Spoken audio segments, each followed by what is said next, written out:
ബന്ധക്കോസ് വിഭാഗങ്ങളെ എല്ലാവരും ഇപ്പം ഇവിടെ ഇരിക്കുന്ന ആളുകൾ മിക്കവാറുള്ളവരെല്ലാം മനസ്സുകൊണ്ട് അവരുടെ ഈ പ്രവർത്തന ശൈലിയോട് യോജിക്കുന്നവരില്ല. പക്ഷെ അവരുടെ സമൂഹത്തിൽ ഞാൻ ശ്രദ്ധിച്ചപ്പോൾ നമ്മൾ കുട്ടികളെ എടുത്ത് നോക്കുക,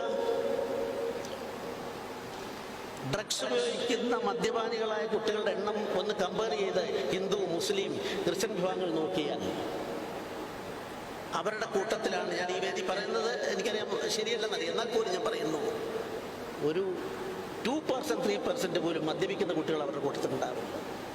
അപ്പൊ ഇതെന്തുകൊണ്ട് സാധിക്കുന്നു എന്ന് ചോദിച്ചാൽ, സ്വാമിജി ഉൾപ്പെടെയുള്ള സനാതന ധർമ്മ വിശ്വാസിയായ ഞാൻ ഉൾപ്പെടെ പറയാൻ ആഗ്രഹിക്കുന്നു, അറ്റൻഷനാണ്, ശ്രദ്ധിക്കപ്പെടുന്നത് കൊണ്ടാണ്.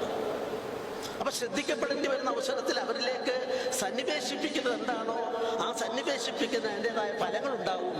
നമുക്കത് സാധിക്കുമോയെന്നറിയില്ല. സഭാ സെക്രട്ടറി വിജയകുമാർ സാറിനോടൊക്കെ ഞാൻ പറയുന്നു, നമുക്ക് സാധിക്കില്ല. നമ്മുടെ ഒരു ഇടവകയിൽ ഒരു 500 കുടുംബം, 600 കുടുംബം, 800 കുടുംബം, അപ്പോൾ വികാരിക്കോ സാധിക്കില്ല. പക്ഷെ അവരുടെ 50 പേർക്ക് ഒരു പാസ്റ്ററാണ്. അപ്പോൾ ആ പാസ്റ്റർ ഡെയിലി ജനങ്ങളുമായിട്ട് അവരോട് ബന്ധപ്പെടുകയാണ്. അങ്ങനെ ബന്ധപ്പെടുന്നതുകൊണ്ടാവാം ഈ ഒരു അപാകത അവരുടെ കുറവാണെന്നുള്ള എൻ്റെ ഒരു ആവറേജ് പഠനമാണ്. ഞാനത് അവരുടെ മേൽ അടിച്ചേൽപ്പിക്കാൻ പറയുന്നതല്ല. അപ്പം അതുപോലെ സാധിക്കും. ഇല്ലെങ്കിൽ നമ്മുടെ സമൂഹം ഇന്ന് അപകടത്തിലേക്ക് പോകുമ്പോൾ ഈ ഇരിക്കുന്ന ആത്മീയ ആചാര്യന്മാരെല്ലാവരും അവരെ നേർവഴിക്ക് തയ്ക്കേണ്ട, അവർക്ക് പാത കാട്ടിക്കൊടുക്കേണ്ടവരാണ്. ആ ശ്രമം കൂടുതൽ വിജയകരമാകാൻ സാധിക്കട്ടെ എന്ന് പ്രാർത്ഥിക്കുന്നു.